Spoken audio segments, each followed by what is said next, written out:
Hello everyone, আসসালামু আলাইকুম। Welcome to my channel SF boutique by Faria.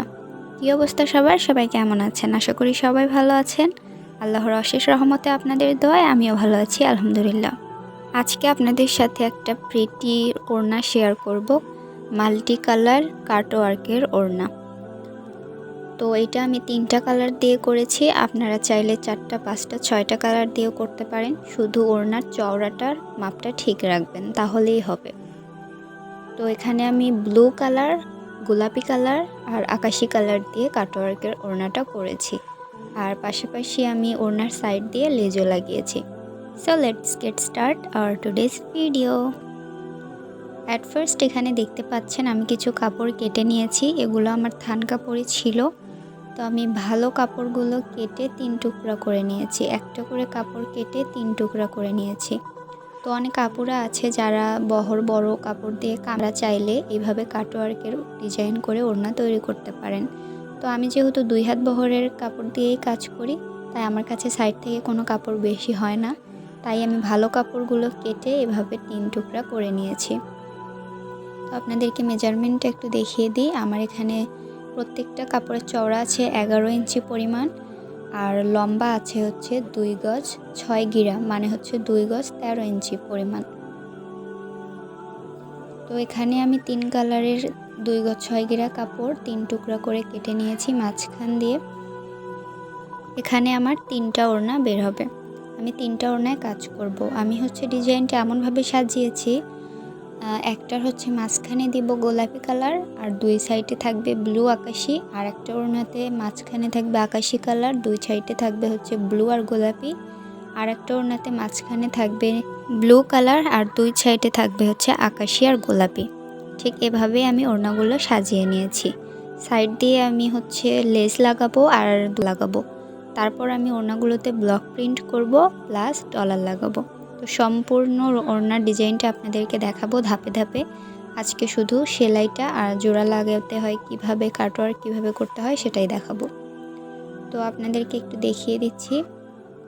আমি ঠিক এইভাবে ওড়নাটা সাজিয়ে নিয়েছি 3টা করে। তো এখানে আমার 3টা যেহেতু কালার আছে 3টা ওড়না বের হবে। তো আমার হচ্ছে এক একটা কাপড়ের চওড়া ছিল 33 ইঞ্চি করে, তাই আমি মাঝখান দিয়ে কেটে নিয়েছি 11 ইঞ্চি করে। আমার প্রত্যেকটা টুকরাতে 11 ইঞ্চি করে আছে, আর লম্বাই তো বলেই দিলাম 2 গজ 6 গিরা। তো এবার চলুন আপনাদেরকে কিভাবে জোড়া লাগাতে হয় সেটা দেখিয়ে দিই। তো এখানে আমি প্রথমে গোলাপি কালারটা নিলাম। আমি প্রথমে গোলাপি কালারটা মাঝখানে দিয়ে ডিজাইনটা করব, আর 2 সাইডে দিব আকাশি আর হচ্ছে ব্লু কালার। তো যেহেতু আমি গোলাপিটা মাঝখানে দিব, তাই আমি দেখে নিচ্ছি কোনো সাইডে পাড় আছে কি না। আমি যেহেতু 3টা অংশে বিভক্ত করেছি, তাই আমি মাঝখানের অংশটা নিব যাতে 2 সাইডে কোনো পাড় না থাকে। আর এই আকাশি কালারটা যেহেতু আমি সাইডে রাখবো, তাই এটা আমি পাড় সহকারে নিচ্ছি। পাড়ের অংশটা আমি সাইডে রাখবো, আর যে অংশ কাটা আছে সেইটা গোলাপিটার সাথে অ্যাটাচড করব। আবার ব্লু কালারটা যেহেতু আমি সাইডে রাখবো, তাই এটাও পাড় হিসেবেই আমি নিয়ে নিব। পাড় সহ পাড়ের অংশটা আমি রাখবো সাইডে, আর কাটা অংশটা গোলাপিটার সাথে অ্যাটাচড করে নিব। ঠিক এভাবেই আমি সাজিয়েছি। যারা কাটওয়ার্কের ওড়না তৈরি করে হাতের কাজ করে বিজনেস করতে চাচ্ছেন, তাদের জন্য ছোট্ট একটা আইডিয়া দিই আমি। আপনাদের এলাকাতে ভয়েল কাপড়ের যে দোকানগুলো আছে, মানে কাপড়ের যে দোকানগুলো আছে, সেখানে গিয়ে খোঁজ করবেন যে কাপড়ের হচ্ছে টুকরা কাপড়গুলো পাওয়া যায় কিনা। ওগুলো ওরা কম দামেই সেল করে। আপনারা ওখান থেকে 2 গজ 2.5 গজের বেশি এমন কাপড় নেবেন, 2-2.5 গজের কম কাপড় নেবেন না। 2.5 গজের বেশি যে ভয়েল কাপড়গুলো আছে সেগুলো কম দামে কিনে নিয়ে এসে এভাবে বিভিন্ন মাল্টি কালার করে আপনারা কাটওয়ার্ক করে ডিজাইন করে হাতের কাজ করে হোক, ব্লকের কাজ করে হোক, যে কোনো কাজ করে হোক সেল করতে পারবেন। এই হচ্ছে মাল্টি কালার ড্রেসগুলো অনেক ভালো চলে, অনেক সুন্দরও লাগে দেখতে। তো দেখেন আমি এখানে জোড়া লাগানোর জন্য প্রস্তুতি নিচ্ছি। আমি হচ্ছে গোলাপি কালার কাপড়টা দিয়ে কাটওয়ার্ক করব, তার জন্য গোলাপি কাপড়টা একটু বেশি পরিমাণে রাখছি, ওইটা দিয়ে আমি ডিজাইন তৈরি করব। আর আকাশি কালারটার জাস্ট সাইড দিয়ে একটু সেলাই হবে এরকম। তো আমি সেলাই দিয়েও নিলাম, আপনারা দেখেন তাহলে বুঝতে পারবেন কিভাবে সেলাই করে নিয়েছি। ঠিক এভাবে গোলাপি কালারটা আমি একটু বেশি পরিমাণে রেখেছি, ওইটা দিয়েই আমি ডিজাইনটা করব। প্রথম থেকে আমাকে অনেক আপুরা ভালোবাসা দিচ্ছে, অনেক সুন্দর সুন্দর কমেন্ট করতেছে। আপনাদের কমেন্টগুলো দেখে আমি অনেক খুশি হই। আপনারা বেশি বেশি আমাকে কমেন্ট করবেন, আপনাদের কমেন্ট পড়তেও রিপ্লাই দিতে আমার খুবই ভালো লাগে। তো এইভাবেই সবসময় আপনারা আমার পাশে থাকবেন।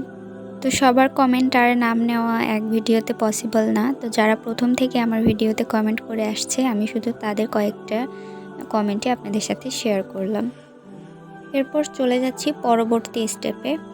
আমাদেরকে কেচি দিয়ে এই গোলাপি কালার কাপড়টাকে ধাপে ধাপে কাটতে হবে। 1 ইঞ্চি পরিমাণ বাদ রেখে রেখে কাটতে হবে, ঠিক এইভাবে। এই কাটগুলো আপনারা একটু বড় করে দেওয়ার চেষ্টা করবেন। বেশি ছোট হয়ে গেলে সেলাই করতে অনেক সমস্যা হয়, আর ডিজাইনটা বেশি একটা ভালো হয় না, ফিনিশিং দিতে অনেক কষ্ট হয়। তাই একটু বড় করে কেটে নেবেন। তো তারপর এটাকে সেলাই করে নিতে হবে ত্রিকোণা করে। এটা আপনারা চাইলে হাত দিয়েও সেলাই করে নিতে পারেন। অনেক আপুরাই হাত দিয়ে সেলাই করে নেয়, যেভাবে আমরা ব্লাউজে হাতে সেলাই দিই ঠিক সেভাবেই হাত দিয়ে সেলাই করে নেয়। তো আমি রেকমেন্ড করব হাত দিয়ে সেলাই করার থেকে মেশিন দিয়েই সেলাই করতে। তাহলে কাজটা দ্রুত শেষ হয়ে যাবে আর আপনাদের বোরিংও লাগবে না। এমনিতেই আজকে কাটওয়ার্কটা সেলাই করতে আমার অনেক খারাপ লেগেছে, কারণ অনেক সময় লাগে এটা করতে। তাই আপনাদেরকে রেকমেন্ড করব আপনারা মেশিনের সাহায্যেই সেলাই করবেন। হাতে সেলাই করলেও কোনো সমস্যা নেই, এতে ফিনিশিংটা ভালো হয়। মেশিনে ফিনিশিং দিতে একটু সমস্যা হয়। তারপরেও সময়ের দিক বিবেচনা করে আর বোরিং ফিল যাতে না হয়, এই দিকগুলো বিবেচনা করে আপনারা মেশিনের সাহায্যে সেলাই করে নিতে পারেন। তো একটু খেয়াল করে দেখেন আমি কিভাবে ভাঁজ দিচ্ছি। ঠিক সেমভাবে ভাঁজ দিয়ে ত্রিকোণা করে করে এর উপর দিয়ে সেলাই দিতে হবে, একদম সাইড দিয়ে। দেখবেন যাতে সেলাইয়ের ফিনিশিংটা একটু ভালো আসে। তো আমি সেলাই করে নিয়ে আবার ফিরে আসছি। এই যে দেখেন আমার সেলাই করা কমপ্লিট হয়ে গেছে, আমি সম্পূর্ণটা সেলাই করে নিয়েছি। আর ঠিক সেম পদ্ধতিতে আমি ব্লু কালার কাপড়টাও গোলাপি কালারের সাথে অ্যাটাচ করব। আর এইভাবে 1 ইঞ্চি পর পর কেটে কেটে এইভাবে কাটওয়ার্কের সেলাইটা করে নেব। তো এখানে ফিনিশিংটা একটু কম আছে, কোনো ব্যাপার না, আয়রন করে নিতে হবে। কাজ শেষ হলে আয়রন করে নিব, তখন ফিনিশিংটা একদম ভালো আসবে। তো এখানেও ঠিক সেমভাবে আমি গোলাপি কালারটাকে একটু বেশি পরিমাণে রাখবো, যেহেতু গোলাপি কালারটা দিয়ে আমি কাটওয়ার্ক করব। তাই ব্লু কালারটার থেকে গোলাপি কালারটা সামান্য একটু বেশি রেখে সেলাই দিয়ে দিতে, যেভাবে আকাশি কালারটার সাথে আমি অ্যাটাচ করেছিলাম। আমার দুই পাশে কমপ্লিট হয়ে গেছে সেলাই করা। এবার জাস্ট একটা কাজ বাকি আছে, সেটা হচ্ছে সাইড দিয়ে লেজ লাগানো। তো আমি সাইডে লেজ লাগাবো। এখানে আমি চ্যাপ্টা লেজ নিয়েছি, বেশি চিকন দেব না। এই লেজগুলো সুতা পুঁতি বোতামের দোকানেই আপনারা পেয়ে যাবেন। এলাকা ভেদে দাম একটু কম বেশি হতে পারে। আমার কাছে 30 টাকা করে গজ নিয়েছিল এই লেজটা। তো এটাকে এবার আমি এই ওড়নাটার 2 সাইড দিয়ে লাগাবো। তো লেজ আশা করি সবাই লাগাইতে পারেন, ওটা নতুন করে দেখানোর কিছু নাই। তো এই যে সাইডটা আছে, পাড়ের সাইডটা আমি 2 পাশেই রেখেছি, আকাশি কালারটাতেও ব্লু কালারটাতেও। আর এই পাড়টা দিয়েই আমি এই লেজটাকে লাগিয়ে নিব সুন্দর করে। লেসটা লাগানোর পর ফাইনাল লুকটা খুবই সুন্দর দেখতে হয়েছিল। তো আমি শুধু 2 সাইডেই লেসটা লাগাবো, আর এই 2 পাশে লাগাবো টার্সেল। আজকের ভিডিও এ পর্যন্তই। পরবর্তী ভিডিওতে ব্লক করা, ডলার লাগানো সব কিছু দেখাবো। তো আজকের ভিডিওটা কেমন লাগলো অবশ্যই কমেন্ট করে জানাবেন। ভালো লাগলে একটি লাইক করে দিবেন আর শেয়ার করে দিবেন বন্ধুদের সাথে। আর এইরকম সুন্দর সুন্দর মশলাদার ভিডিও পেতে আমার চ্যানেলটাকে সাবস্ক্রাইব করে রাখবেন। আর যারা অলরেডি সাবস্ক্রাইব করেছেন, আমাকে কমেন্ট করছেন, আমার পাশে আছেন, তাদেরকে অসংখ্য অসংখ্য ধন্যবাদ। তো দেখা হবে অন্য কোনো ভিডিওতে। Till then take care, bye by.